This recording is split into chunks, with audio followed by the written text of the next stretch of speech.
We love celebrating Halloween here in the Test Kitchen. After all, when else do we get to dress up a little wacky? Plus, we love making foods that taste amazing, yet they'll scare the gajeebies out of you. Today, we have a new recipe that's perfect whether you're hosting a Halloween bash or you want to bring something special back to the office or to the pyramids.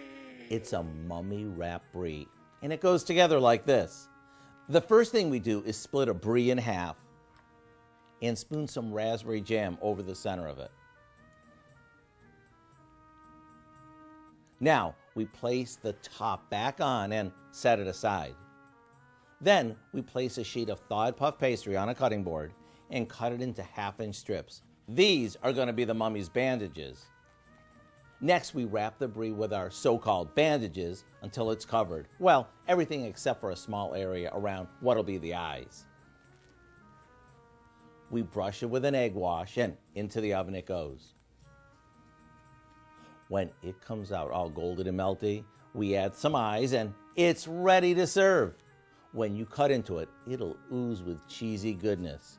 To get the recipe for our Yummy Mummy Brie, as well as lots of other spooky favorites, all you need to do is visit our website. I'm Howard in the Mr. Food Test Kitchen with Kelly. Can't find your mouth, can you? Where today we found a Yummy Mummy way for you to say, ooh, it's so good. Is it good? Yummy Mummy?